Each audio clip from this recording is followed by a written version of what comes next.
Amanda with Straightsmile Solutions, straightsmilesolutions.com. I wanted just to clarify something about early pediatric expansion cases. I'm talking about the 2 through 5 cases where the first molars aren't fully in. I've always made it my policy just because I try to keep my orthodontics as kind of quote standard orthodontics, not kind of fringy orthodontics. So everything I teach you guys is like so standard that nobody's going to ever question your orthodontic methods. It's just predictable, standard stuff, backed up by literature, backed up by time. So there's a lot of other fringy orthodontics out there that can work for really funky cases, but a lot of times has a lot of risks and side effects. And I choose not to do that kind of stuff. And I throw early pediatric expansion cases in with that. You got to keep in mind that, I hold a lot of insurance in order to be able to do this. Ultimately, you guys are the doctors. I'm just an educator, educating you on things that I've learned in my 21 years of being a licensed orthodontist, 24 years being a licensed dentist, and things that work. Like, I'm so confident with the stuff I tell you guys.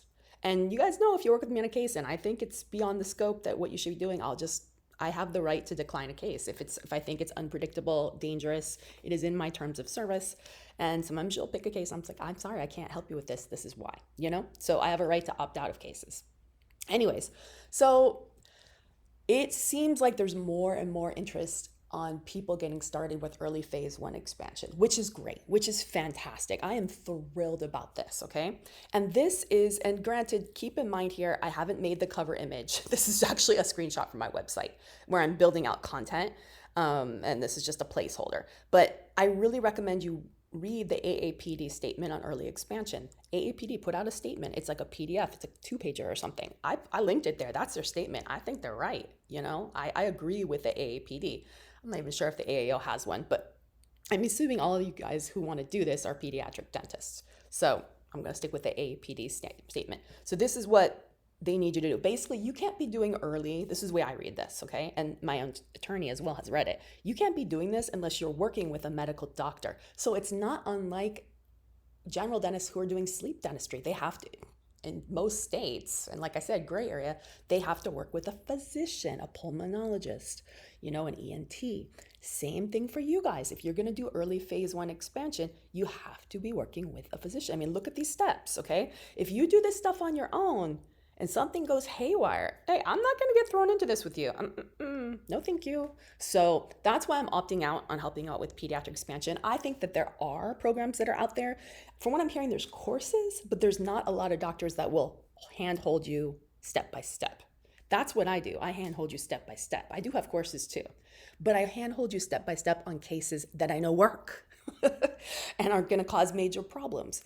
And a lot of times on these little kids, you can use the little tooth pillows and the myo trainers. And, I have a lot of content on this, your habit correctors and your U-concepts, and go to the ENT and work on nasal breathing and work on posture. And there's a lot of stuff you can do, which is why I support Dr. Simon Wong's course. I don't think Simon Wong does expansion on little kids either like this. I don't think he does. I think Kevin Boyd does. He taught the course, and you can go talk to him, and that's totally fine. You just got to do it the right way. But what I can help you with is I can help you finish those cases, because I'm going to tell you, every single case you do this on is going to need finishing. Finishing with either braces, finishing with Invisalign. If you do not have the ability to do braces or Invisalign with an iTero scanner, do not do this, because your finishing is going to be a nightmare. That I can help you with once they have all their first molars in and at least 6 incisors in, standard stuff, 7, 7.5, 8. Let's finish this case. Now, how you build this and how you get your money's worth for this seems like this is going to be a very expensive lab fee, and I don't think this is an insurance-driven model. So how you guys this is why I don't want to get into this, because it's messy. And, I've talked to my husband about this because he's thinking about going into some biological holistic dental practices, and he knows that this is part of that. And I'm like, I told him the same thing. I'm like, I don't know, dude. So, and I think he said he's going to stay out of that. So anyways, all right. Thanks so much. Hopefully that was helpful.